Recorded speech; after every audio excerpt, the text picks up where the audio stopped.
መስቀል ጸገየ ዘጋዲ መስቀል አበበ። በስመ አብ ወወልድ ወመንፈስ ቅዱስ አሐዱ አምላክ አሜን። በዓለም ላይ የምትኖሩ ኦርቶዶክሳውያን እግዚአብሔር ልጆች ሰላም እግዚአብሔር ይብዛላችሁ። በየሳምንቱ እሁድ እሁድ የሚቀርበው መዝሙረ ያሬድ እንደ እግዚአብሔር ቸርነት እንቀጥላለን። ያው እንደተለመደው መጀመሪያ መዝሙር፣ ከዛ መልእክታት፣ ከዛ ደግሞ ምስባክ፣ ከዚያ ወንጌል ነው። እንግዲህ ከመስከረም 17 እስከ መስከረም 25 ያው ወርሃ መስቀል የመስቀል ጊዜ ተብሎ ነው የሚነገረው። በዚህ ውስጥ በነገራችን ላይ ሶስት ትልልቅ ግዙፍ የሆኑ የመስቀል በዓላት አሉ። መስከረም 10 ተቀጸል ጽጌና መስቀሉ ወደ ኢትዮጵያ የገባበት በአንድ ላይ ሆኖ መስከረም 10 ላይ ይከበራል ማለት ነው። ይሄ መስቀሉ ወደ ኢትዮጵያ የገባበት ዕለት ነው። ከዚያ ቀጥሎ ደግሞ መስከረም 17 ቀን ደግሞ ያው መስቀሉ የሚከበርበት ሁለተኛው ታላቅ በዓል ነው። ያው በተደጋጋሚ ተማምረናል። መስከረም 17 ቁፋሮ ጀመረች፣ መጋቢት 10 አገኘችው። ግን መጋቢት ያው አብይ ጾም ስለሆነ ሙሉ አገልግሎት ስለሌለ አባቶቻችን ከመጋቢት 10 ይልቅ ወደ መስከረም 17 ትልቅ ክብረ በዓል ሆኖ ያው ይከበራል። በ16 ደመራ ይደረጋል። በ17 ደግሞ በጣም ሰፊ በሆነ መልኩ የመስቀል በዓል ይከበራል ማለት ነው። ያው መጋቢት 10ም እንዳለ ሆኖ ማለት ነው። በአጭሩ ግን መስከረም 10 ቀን ተቀጸል ጽጌና መስቀሉ ወደ ኢትዮጵያ የገባበት ከኢየሩሳሌም ወደ እስክንድሪያ ወደ ግብፅ፣ ከእስክንድሪያ ግብፅ ወደ ኢትዮጵያ የመጣበትና የገባበት ነው። መስከረም 17 ደግሞ ያው የመስቀሉ በዓል ነው። መስከረም 21 ቀን ደግሞ አምባሰል ግሸን ማርያም የገባበትና ያረፈበት ነው ማለት ነው። እንደ ቅዱስ ያሬድ አገላለጽ ደግሞ ከሰኔ 26 እስከ መስከረም 25 ያለው ክረምት ነው።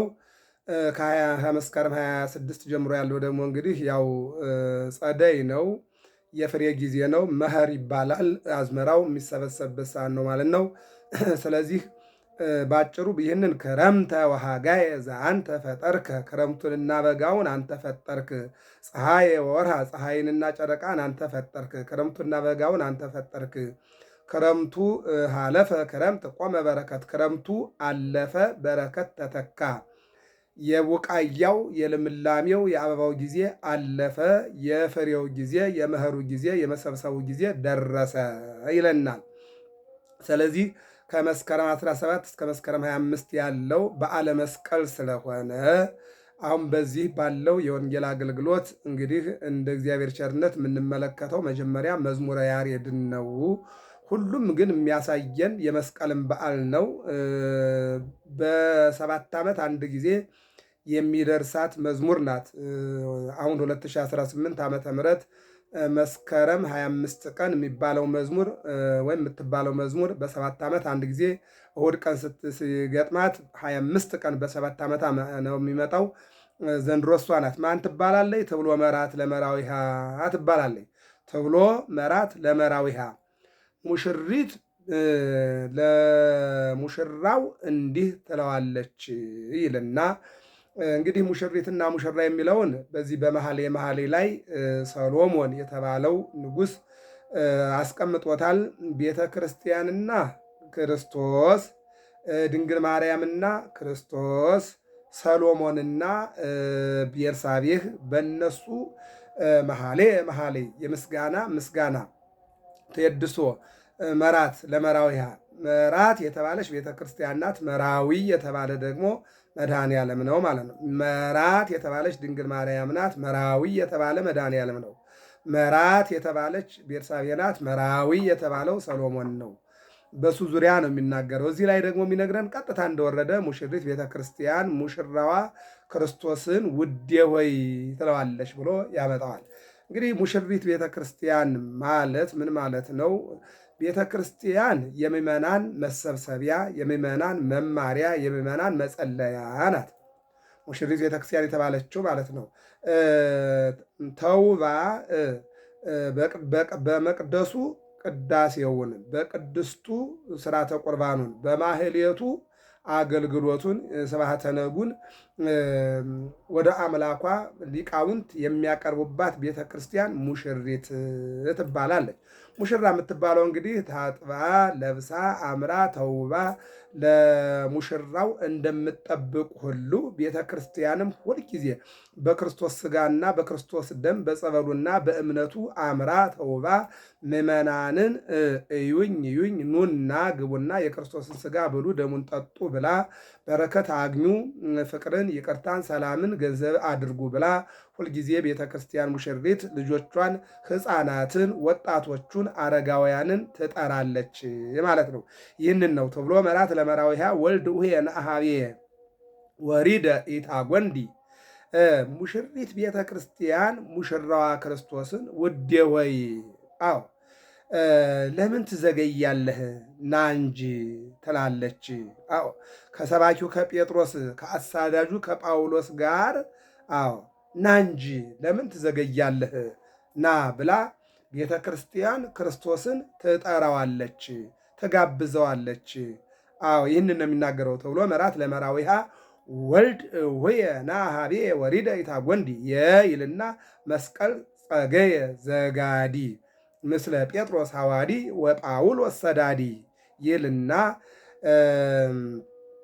ማርያም ይላል። እዚህ ጋም ማርያም መስቀሎ ለበዓል ሀበት ወዲ እዚህ ጋም ይልና መስቀል ጸገየ ዘጋዲ ይላል። እዚህ ጋም አለበት መስቀል ጸገየ ዘጋዲ ብሎ ሁለት ጊዜ መስቀል ጸገየ ዘጋዲ መስቀል ጸገየ ዘጋዲ ብሎ ይገጥመዋል ማለት ነው። ወደ ትርጉሙ ስንመጣ ሙሽሪት ቤተክርስቲያን ሙሽራዋ ክርስቶስን ውዴ ሆይ ከሰባኪው ከጴጥሮስ ከአሳዳጁ ከጳውሎስ ጋር ማርያም መስቀሉን ከኪሩቤል ጋር አመሳስላ አንድ አድርጋ በምታከብርበት ቀራንዮ ቤተ ክርስቲያን ወደ እኔ ና አው አትዘጊ ትለዋለች።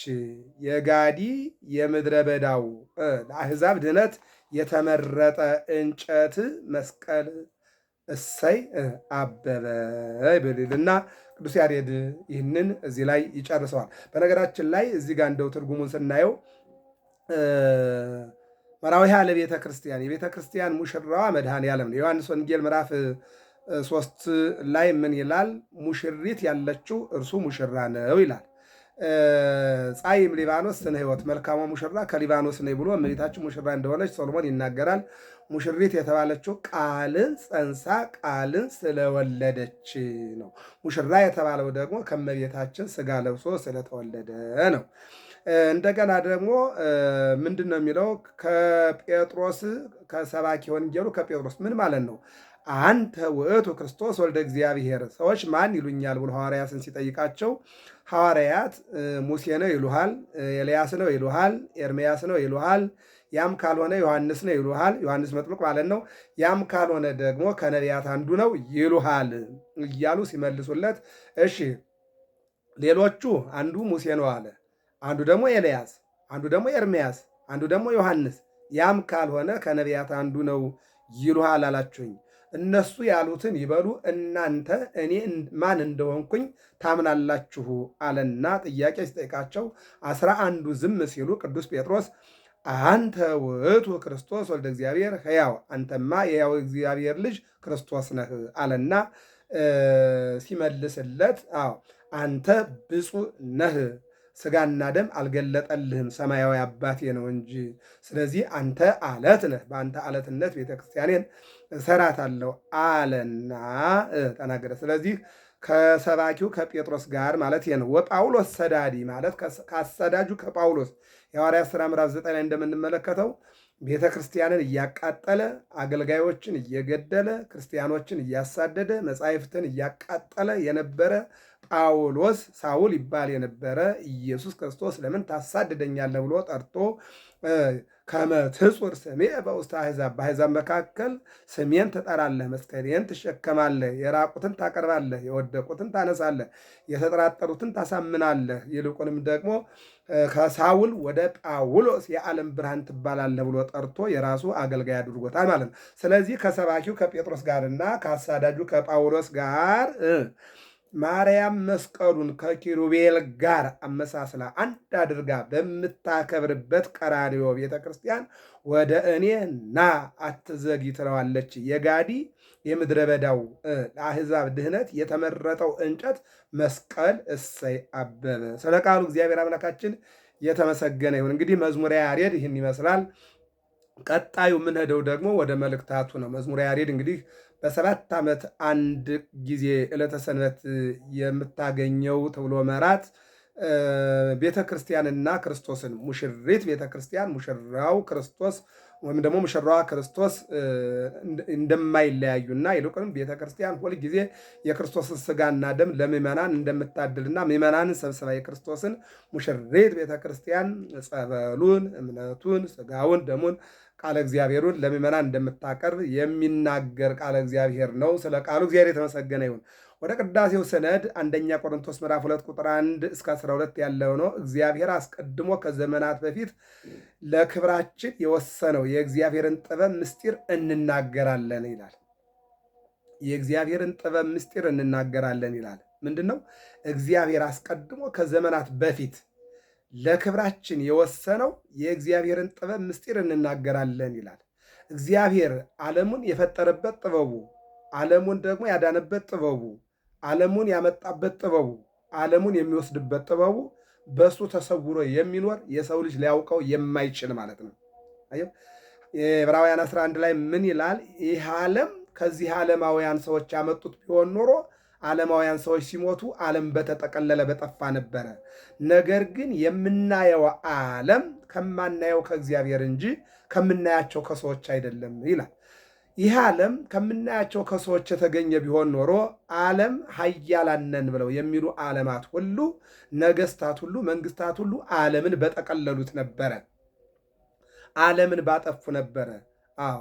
ስለዚህ ይህ ዓለም እነሆ የመምጣቱና የመፈጠሩ ጉዳይ ከማይታየው ከእግዚአብሔር እንጂ ከሚታዩት ከሰዎች አይደለም ማለት ነው። ይልቁንም ሰዎች ያልነበሩበት ዘመን አለ፣ ያሉበት ዘመን አለ፣ የማይኖሩበት ዘመን አለ። አሁን እኛ ያልነበርንበት ዘመን አለ። ምን ማለት ነው? ያልተወለድንበት ማለት ነው። ያለንበት ዘመን አለ። ምን ማለት ነው? ተወልደን እየኖርንበት ያለንበት ዘመን ማለት ነው። የማንኖርበት ዘመን አለ። ምን ማለት ነው? እንሞታለን፣ የማንኖርበት ዘመን አለ ማለት ነው። እግዚአብሔር ግን ያልነበረበት ዘመን የለም፣ የማይኖርበት ዘመን የለም። ስለዚህ የምናየው ዓለም ከእግዚአብሔር እንጂ ከኛ አይደለም። ከኛማ ቢሆን ኖሮ ይሄ ግዙፍ የሆነ ቴክኖሎጂ ዓለማት እኔ እበልጣለሁ እያሉ የፈረኩት ፋብሪካ ዓለምን አጥፍቶ ዓለም ወደ ስብርባሪና ወደ አልነበረችበት በተመለሰች ነበር። ነገር ግን አንዱ አንዱን ሀገር ሊጎዳ ይችላል። አንዱ አንዱን ሀገር ሊያጠፋ ይችላል። አንዱ አንዱን ሀገር ሊያሳድግ ይችላል እንጂ ዓለምን ሰዎች በሚሰሩት ቴክኖሎጂ ዓለምን የማጥፋት አቅም የላቸውም፣ መሳሪያውም የላቸውም። በነፋስ ኃያል ተቀጠቅጧል አዕማደ ተርሴስ። ዓለምን የዘረጋው ዓለምን የሚሰበስበው እግዚአብሔር ብቻ ነው ማለት ነው። ግን ሰላም ከሌለ በዚህ ዓለም ውስጥ ብዙ መከራዎች፣ ብዙ ችግሮች፣ ስደቱና ሞቱ መከራው ይኖራል፣ አለ፣ እየኖረ ነው። ዓለም ግን የመጣቸውም የምትጠፋውም የመጣችውም የምትወሰደውም በእግዚአብሔር ነው ማለት ነው። ይህንን ነው ምን አለ? እግዚአብሔር አስቀድሞ ከዘመናት በፊት ለክብራችን የወሰነውን የእግዚአብሔርን ጥበብ ምስጢር እንናገራለን እና ምንድን ነው ምስጢሩ? ምንድን ነው ጥበቡ የሚለውን በአጭር ውስጥ እናየው። አንደኛ ዓለሙን አምጥቶ ወደዚህ ዓለም የፈጠረበት ጥበቡ ምንድን ነው? እሱ ዓለም ውሃ ነበረች፣ ውሃውን ከሶስት ከፈለው ይለናል። አንድ ውሃ ከላይ በልማድ ሰማይ የምንለው ጠፈር ይባላል። አርግቶ ከላይ የሃኖስ ውሃ ነጠብጣብ፣ ከታች ደግሞ የፀሐይና የጨረቃ የከዋክብት ምግብ የሚያገኘው በዚህ በተለምዶ ሰማይ የምንለው ማለት ነው። አንድ ውሃ ይሄ ነው። ሁለተኛው ውሃ በልበ ምድር ነው። ለዚህ ነው ሰዎች ሲቆፍሩ ዝቅ ብለው ውሃ የሚያገኙት ከዚህ ከመሬት ቀጥሎ ያለው ውሃ ነው ማለት ነው። አንዱን ውሃ በልበ ምድር ሰውሮታል ማለት ነው። ሶስተኛው ውቅያኖስ የተባለው ክረምት በመጣና እግዚአብሔር በወሰንና በፈቀደ ጊዜ ደመና አውርዶ ውሃውን ወደ ሰማይ በደመና ጭኖ አውጥቶ ወደ መሬት እንደገና ዝናብ አድርጎ አውርዶ ዓለምን በዝናብ አብቅሎ በፀሐይ አብስሎ የሚመግብበት ውቅያኖስ የተባለ የዝናብ ወይም የውሃ ክምችት ባህር አለ ማለት ነው። ይህን ካደረገ በኋላ ምን አደረገ ማለት ነው? ደረቅና ውሃ አድርጎ ዓለምን ፈጥሮ በዚያ ውስጥ የዚህ ዓለም መሰረቱ መሬት ነው፣ ጣራው ደግሞ ሰማይ ነው። በዚህ ውስጥ ላይ ሰውን፣ አራዊትን፣ እንስሳትን፣ ሜዳውን፣ ተራራውን፣ ወንዙን፣ ሸለቆውን ሁሉን ነገር አመጣና ፈጠረ ማለት ነው። ይሄ ነው ጥበቡ። ይሄ አንደኛው ጥበብ ነው። ሌላኛው ደግሞ ዓለምን ከፈጠረበት ጥበቡ ዓለምን ያዳነበት ጥበቡ ይለናል። ደግሞ ይሄ የተሰወረ ምስጢር ነው። እንግዲህ ዓለምን የፈጠረበት ጥበቡ ይሁን አለ፣ ዓለምም ሆነ። ሰማይ ከላይ ተሰቀለ፣ መሬት ከታች ተዘረጋ። በሰማይና በምድር መካከል ዛሬ 8 ቢሊየን በላይ ሕዝብን ፈጥሮ እግዚአብሔር በዝናብ አብቅሎ በፀሐይ አብስሎ ይመግባል ማለት ነው። ከዚህ ጥበቡ ይልቅ አለ ደግሞ ከዚህ ጥበቡ ይልቅ ቃል ወደ ድንግል ማርያም መጥቶ ከስጋዋ ስጋ ከነፍሷ ነፍስ ወስዶ ሰው ሆኖ ተወልዶ በቀራንዮ ተሰቅሎ ዓለሙን ማዳኑ። ይሄ ነው ደግሞ የተሰወረው ጥበብ። ለዚህ ነው እንግዲህ አይቴ ብሔራ ለጥበብ ዋይቴ ማይደራ አይቴ ደወላ ወባይቴ ተረክባ አሰረ ፍኖታ። የጥበብ ሀገሯ ወዴት ነው? መንገዷስ ወዴት ነው? በየት በኩል ነው? ጥበብሰ መድኃኒነ ውእቱ፣ ጥበብስ መድኃኒታችን ኢየሱስ ክርስቶስ ነው። ዘርኤዘወነ፣ እነሆ ሥጋውን ቆርሶ ደሙን አፍስሶ በመስቀል ላይ ተሰቅሎ ዓለምን ያዳነ የጥበብ ባለቤት ጥበብ እግዚአብሔር ነው የሚለውን ይተረጉማል ማለት ነው። ሁለተኛው ቅዱስ ጴጥሮስ አንደኛ ጴጥሮስ ምዕራፍ 2 ቁጥር 20 ላይ ነው። እንዲህ ይለናል፣ የተጠራችሁት ለዚህ ነውና ክርስቶስ ደግሞ ፍለጋውን እንድትከተሉ ምሳሌ ትቶላችኋል ይላል። የተጠራችሁት ለዚህ ነውና ለምን? እኔ ቅዱስ ነኝና እናንተም ቅዱስ ሁኑ። እኔ ፍቅር ነኝና እናንተም በፍቅር ኑሩ። እኔ ይቅር ባይ ነኝና እናንተም ይቅርታ አድርጉ። እኔ አዛኝ ነኝና እናንተም ተዛዘኑ። እኔ ትዕግስተኛ ነኝና እናንተም ትዕግስተኛ ሁኑ። አዎ ይህንን ነው። እኔ ቅዱስ ነኝና እናንተም ራሳችሁን ቀድሱ። መኖር ካለባችሁ ለፍቅር፣ ለይቅርታ፣ ለሰላም ኑሩ። ያለበለዚያ ግን መሬትን አታቆሽሹ ይላል። አታቆሽሹ ይላል። ምክንያቱም ሰው መኖር ያለበት በትዕግስት ነው፣ በፍቅር ነው፣ በይቅርታ ነው፣ አብሮ ከሰው ጋር ነው። ሰው ከሰው ጋር አይደለም ከአውሬ ጋር ይኖራልና፣ ሰው ከሰው ጋር አይደለም በጫካ ከአጋንንት ጋር አብሮ ይኖራልና። ስለዚህ መኖር ካለባችሁ ሰው ሆናችሁ ኑሩ ይላል። ዛሬ ሰው መሆን ቀርቶ ወደ አውሬነት ዓለሙ እየተቀየረ እንደምናየው ነውና፣ ስለዚህ የተጠራችሁለት ለዚህ ነውና ክርስቶስ ደግሞ ፍለጋው እንድትከተሉ ምሳሌ ትቶላችኋል። ምን ማለት ነው? ምሳሌ የተወልን ፍቅሩን፣ ትሕትናውን። እኔ ዝቅ ብዬ እግራችሁን አጠብኩኝ፣ እናንተም ደግሞ ለዘመዶቻችሁ እንዲህ አድርጉ። እኔ ልሙትላችሁ እናንተ ኑሩ አልኩኝ፣ እናንተም ደግሞ ከመግደል ይልቅ ሰዎችን ማዳንን ገንዘብ አድርጉ አለና ፍለጋውን ማለት ምንድን ነው? ትቶላችሁ ሂዷል ማለት ነው። ፍቅርን፣ ይቅርታን፣ ሰላምን፣ ትዕግስትን፣ መውደድን፣ ለሰው መሞትን ትቶላችሁ ሂዷልና ይህንን ነው የሚያስተምረን ሁለተኛው የቅዱስ ጴጥሮስ ማለት። ሌላ የሐዋርያት ሥራ ምዕራፍ 4 ቁጥር 19 ያየነውንና የሰማነውን ከመናገር ዝም ማለት አንችልም። ያየነውንና የሰማነውን ከመናገር ዝም አንልም። የዮሐንስ ወንጌል ምዕራፍ 1 ቁጥር 10 ላይም ያየነውን የሰማነውን እንናገራለን ብሏል ጌታ ራሱ በወንጌሉ ማለት ነው። እዚህ ጋር ሐዋርያት ምን አሉ? ያየነውንና የሰማነውን ከመናገር ዝም አንልም። አሁን ዓለም ያየውን አይናገርም፣ ያላየውን ነው። የሰማውን አይናገርም፣ ያልሰማውን ነው። የማያውቀውን ነው። የሚያውቀውን አይናገርም፣ የማያውቀውን ይናገራል። የዓለም ትልቁ በሽታና ችግር ያላዩትን እንዳዩ አድርጎ ማውራት፣ ያልሰሙትን እንደሰሙ አድርጎ መናገር። ይሄ ትልቁ ሰዎች በሰላም እንዳይኖሩ ምክንያት የሆነ ይሄ ነው። ውሸት እየበዛ ሲሄድ እውነት ይመስላል ይላሉ አባቶቻችን። እና ስለዚህ ሰው መናገር ያለበት ያየውን የሰማውን ነው። ያላዩትን መናገር ኃጢአት ነው።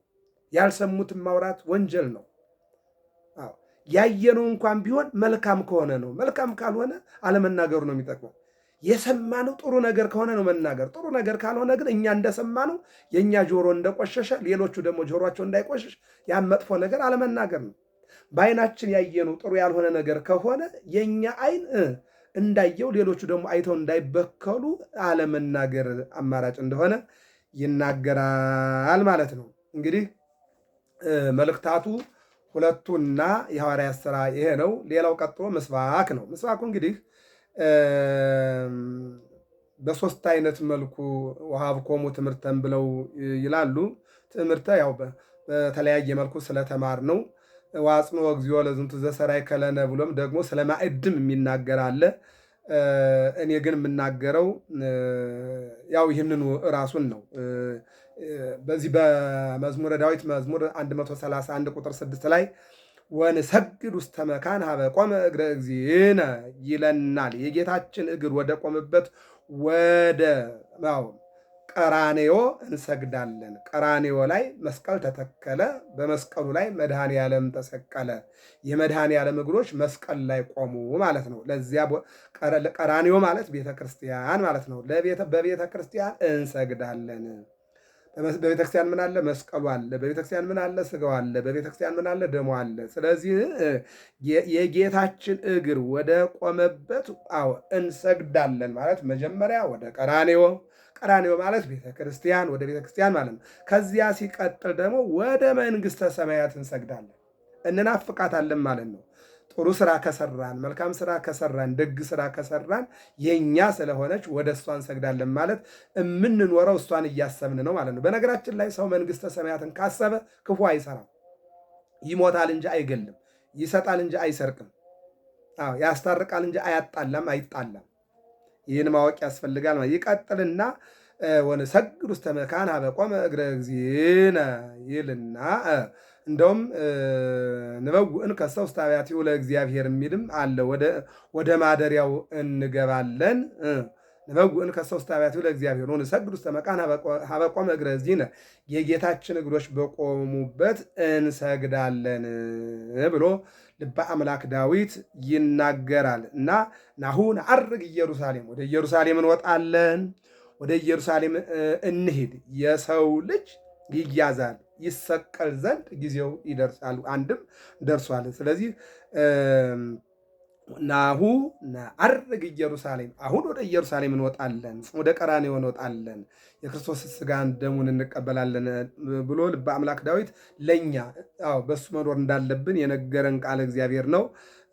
ዝቅ ብሎ ደግሞ ናሁ ሰማይናሁ በኤፍራታ፣ በኤፍራታ ሰማኑ ወረከብና ውስተ ገዳም፣ በዱር ውስጥ አገኘነው ብሎ ያመጣዋል። በቀራኔዮ በተተከለ መስቀል ተሰቅሎ አገኘነው። የጌታችን እግር በቆመበት ለቆመበት እንሰግዳለን። ይህችም ቀራኔዮ ናት ይላል። ቀራኔዮ ደግሞ ቤተ ክርስቲያን ናት ይለናል። በዕለተ ዓርብ ከጌታ ጎን የፈሰሰውን ደሙን በጽዋ ብርሃን ተቀብለው ቅዱሳን መላእክት በዓለም ረጭተውታልና ደሙ በፈሰሰበት ሁሉ ቤተ ክርስቲያን ይሰራል፣ አንድም ተሰርቷል። ስለዚህ ወንሰግድ ውስተ መካን ሀበ ቆመ እግረ እግዚእነ፣ የጌታችን የመድኃኒታችን የኢየሱስ ክርስቶስ እግሮች በቆሙበት ስፍራ እንሰግዳለን ማለት ቤተ ክርስቲያን በተተከለችበት ሁሉ እነሆ ምን እንላለን? የእግዚአብሔርን የክርስቶስን ሥጋና ደም እንቀበላለን፣ ይልቁም እንሰግዳለን፣ እንጸልያለን፣ እንማራለን፣ እንነጋገራለን፣ እንታረቃለን የሚለውን ትርጉም ይተረጉማል ማለት ነው። እንግዲህ መልእክታቱና የሐዋርያት ሥራ ምስባኩ ደግሞ ልበ አምላክ ዳዊት አስቀድሞ የተናገረው ይህንን ነው። ወአጽንዖ እግዚኦ ለዝንቱ ዘሠራይ ከለነ፣ ይህንን ቢልም የሰራህልንን አጽናልን ነውና እግዚአብሔር አምላክ የሰራልን ያጽናንልን። ውስተ ጽርሕከ ዘኢየሩሳሌም፣ ኢየሩሳሌም በተባለች ቀራንዮ፣ በቀራንዮ በቤትህ የሰራህልን። በቤት ውስጥ የሰው ልጆች የሥጋ መግቦት አለ። እንደየአቅሙ የሥጋ መግቦት አለ። ምናልባት ሰው አቅራቢ ይሁን እንጂ ስጦታው የእግዚአብሔር ነው ማለት ነው። እና በቤት ማለት በቤተ ክርስቲያን የሰራህልን፣ ይልቁንም ደግሞ የመሰረትክልን፣ ይልቁንም ደግሞ የሰጠህልን ይህንን ሥጋህን ደምህን በ40 ቀን በ80 ቀን ልጅነትን አጽናልን። መንፈሳዊ መግቦት ቃለ እግዚአብሔር፣ መንፈሳዊ መግቦት ምስጋና፣ መንፈሳዊ መግቦት ጾም ጸሎት፣ መንፈሳዊ መግቦት ሥጋና ደሞ፣ ሥጋዊ መግቦት ደግሞ በዝናብ አብቅሎ በፀሐይ አብስሎ መግቦት፣ ይህንን የሰራህልንን አጽናልን ብሎ በአምላክ ዳዊት የተናገረውን መናገር ነው። ከዚህ ቀጥሎ እንግዲህ የዕለቱ ወንጌል ያው እንግዲህ ከ17 እስከ 25 መስቀል ነውና የማቴዎስ ወንጌል ምዕራፍ 16 ቁጥር 24 ጀምሮ ያለውን እንመልከተው። ምን ይላል? በዚያን ጊዜ ኢየሱስ ለደቀ መዛሙርቱ እንዲህ አለ። በዚያን ጊዜ በዚያን ጊዜ ኢየሱስ ለደቀ መዛሙርቱ እንዲህ አለ፣ እኔን መከተል የሚወድ ቢኖር ራሱን ይካድ።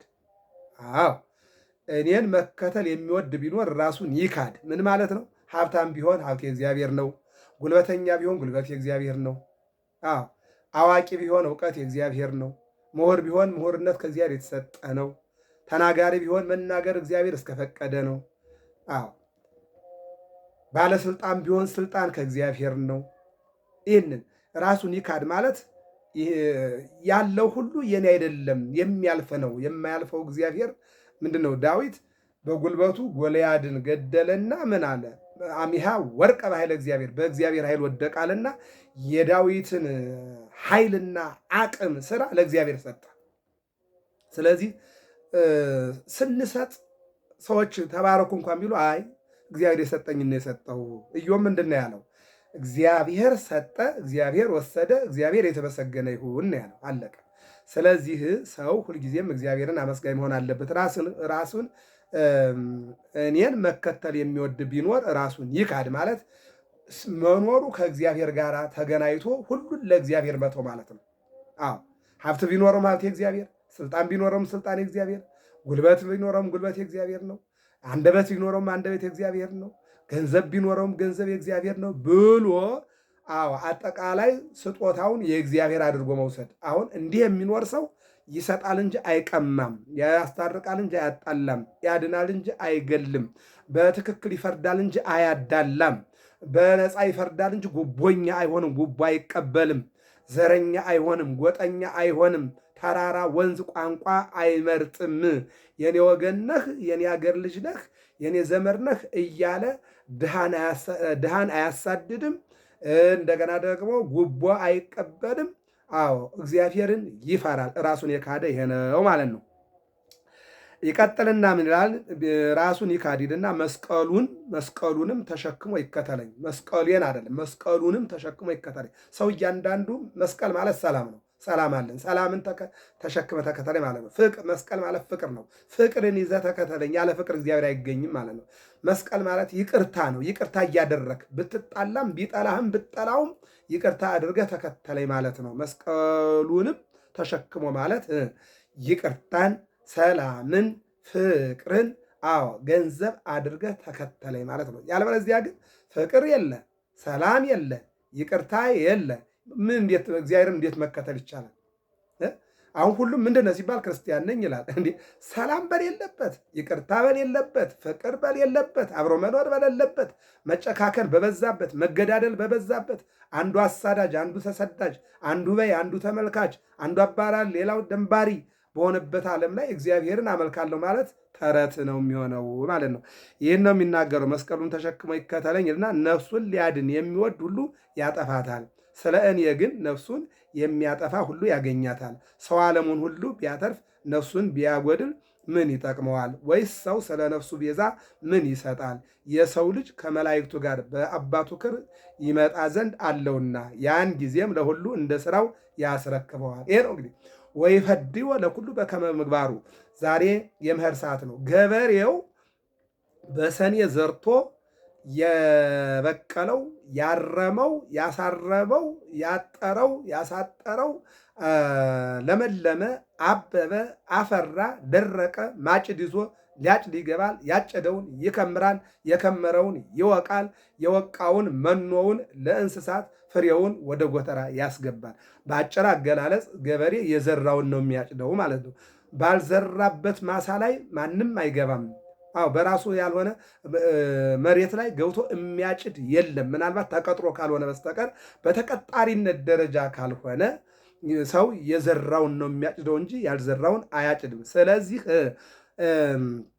የሰው ልጅ ከመላእክቱ ጋር በአባቱ ክብር ይመጣ ዘንድ አለውና ያን ጊዜም ለሁሉ እንደ ስራው ያስረክበዋል ነው ትልቁ ቃል። በመጨረሻ ሰዓት ላይ ሰው እንደ ስራው ነው የሚከፈለው። አሁን በዚህ ዓለም ላይ ሰራተኛ በወር በ30 ደሞዝ አለው።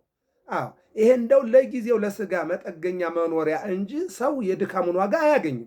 ሰው ለሰው ሙሉ የሆነ ደሞዝ አይከፍልም። ሙሉ የሆነ ዋጋ አይከፍልም። ለምን? ለሰው ልጅ አዎ ዋጋ አሁን ለምሳሌ የበሬ፣ የፍየል፣ የዶሮ የተለያዩ ነገሮች ዋጋ ወጦላቸዋል፣ ተተምኖላቸዋል አይደለም? አዎ የሰው ልጅ ግን ከዋጋ በላይ ነው፣ ከገንዘብ በላይ ነው። ይሄ ምናልባት በቀን ጆርናታ የምንሰራው ስራ ይሄ የጉልበት ስራ እንጂ ለሰው ልጅ የተመጠነ ዋጋ አይደለም ማለት ነው። ስለዚህ ምን አለ? ዋጋ ግን መጨረሻ ላይ እንደየስራው ይከፈለዋል ይላል።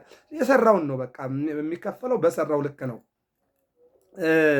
ይህን ይልና ምንድን ነው የሚለው? እንደ ስራው ያስረክበዋል። እውነት እላችኋለሁ የሰው ልጅ በመንግስቱ ሲመጣ እስኪያዩ ድረስ እዚህ ከቆሙት ሞትን የማይቀምሱ አንዳንዶች አሉ ይልና የዛሬው ወንጌል ይዘጋል። መስቀል አበበ ብለን የተነሳ ነው። መስቀል አበበ ማለት ምን ማለት ነው? መስቀል አበባ አለው። አበባው የፈሰሰው ደም ነው በላዩ ላይ፣ ፍሬው ደግሞ በስጋው በደሙ የሚድኑ ምዕመናን ነው ፍሬ ማለት። አዎ በክርስቶስ በመስቀል ላይ የተሰቀለ ደሙ ፈሰሰ። ከዚህ በኋላ ትልቁ ድነት ምንድን ነው? ፍሬው ምንድን ነው? ዓለም መዳኑ ነው።